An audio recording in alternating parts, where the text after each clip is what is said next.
আসসালামু আলাইকুম। আশা করি আপনারা সবাই ভালো আছেন। তা আপনাদের জন্য একটা ভিডিও তৈরি করব। ভাই আপনাদের সংসারে ছেলে আছে এবং মেয়ে আছে। কারো ছেলে, কারো মেয়ে। প্রত্যেকটা সংসারে যেটা বলতেছি আমি, যার আপনার একটি মেয়ে আছে, মেয়ে কোথায় কি করে না করে মেয়ের মা কিন্তু জানবে এবং জানতে বাধ্য। মেয়ে কোথায় কি করে না করে আপনি জানবেন না? জানতে হবে এবং জানেন।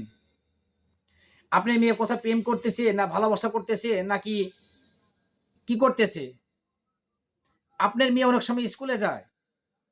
আপনারা কি একটাবার চেক দিয়ে দেখছেন স্কুল বলে কোথায় যায়? জেনে নিবেন, চেক দিবেন। এবং ছেলেদেরকে বলি, ছেলের জন্য বাবা দায়ী। কারণ কি জানেন?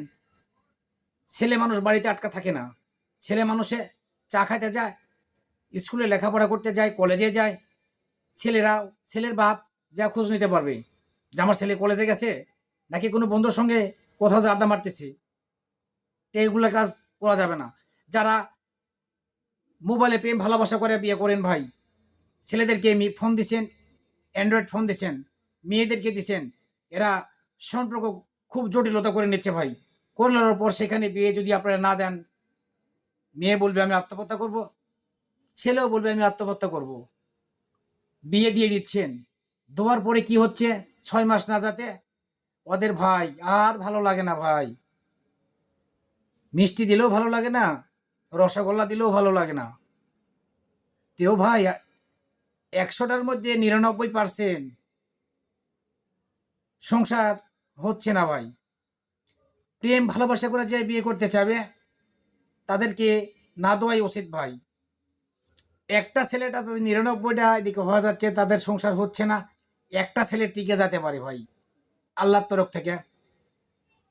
যাদের পবিত্র ভালোবাসা আছে, ওই ভালোবাসার শক্তি তারা সংসার টিকে যাবে। আর 90% তাদের সংসার টিকবে না। প্রেম ভালোবাসা করে যারা বিয়ে করবেন, বাবা মার মনের যারা কষ্ট দিবেন, তারা এই কলে দুঃখ পরকালেও দুঃখ ভাই। তাই আপনারা সবাই সাবধান থাকেন, ছেলে মেয়ে সতর্ক রাখেন। এবং ছেলে এবং মেয়ে বলি, তোমরা প্রেম ভালোবাসাকে কখনো বিয়ে করো না। তোমাদের কাছে রিকোয়েস্ট করে বলতেছি। ধন্যবাদ আপনাদেরকে।